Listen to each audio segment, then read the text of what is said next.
Hey everybody, Jamie with Heroic Scale Gamers back here again. From buying your first box of minis and paint to being a competent player at the gaming table, we have you covered. We're here with step 2 of the boat tutorial that we were talking about. In the last one, we did the first color with through the airbrush. We're going to do the second color through the airbrush in this step. You know, once again, we can kind of go over and show you where this thing started from. We got it as a rescue. There you go. This is what they look like beforehand, and we're in the process of turning them into a really nice looking army that you can get on the table pretty quickly. Basically, it's about 5 steps in the process. The first 2 are just getting the base coats done with the airbrush. Step 3 is going to be masking and basically priming the thing black again. And then step 4 is going to be doing some line highlights on all the black armor. And then step 5 is finishing touches. So we're going to go ahead and get started with this second step here. I'm going to fix my camera angle. All right, and we should be good to go.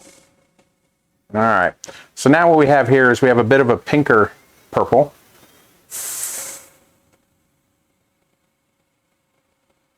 And we're going to kind of blend that in to our original color.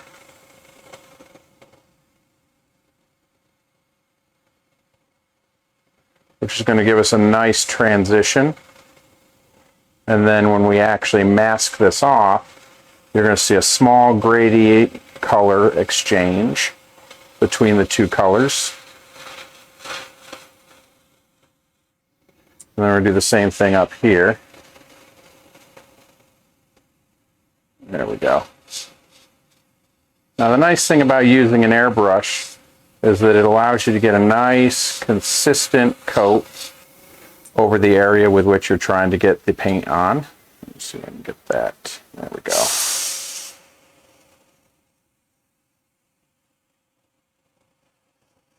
If you're trying to do this with a brush, it would take you a lot longer than just the couple minutes I'm going to get using this tool.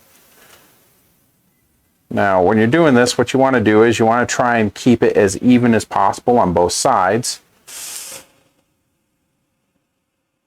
it's one of the reasons why I keep flopping back and forth between the 2. Now, the nice thing is if you do some overspray, that's okay, because after we mask this off, we're just going to be priming it black again. And so that will fix any issues that you have. And you can do as much or as little as you want in this stage. It's really up to you. There's really not a right or wrong answer.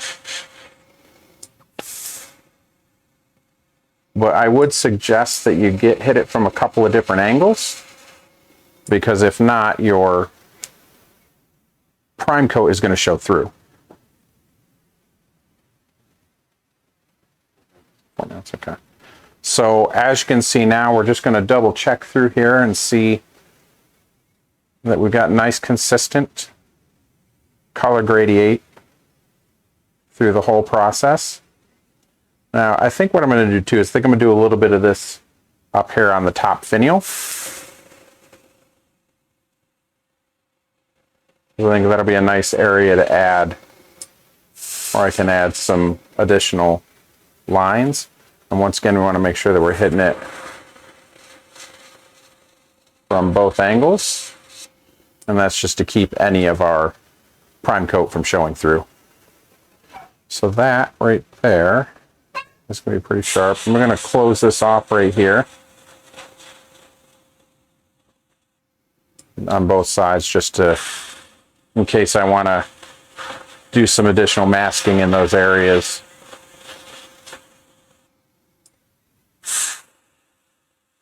Make sure that I've gone high enough up onto the sidewall here.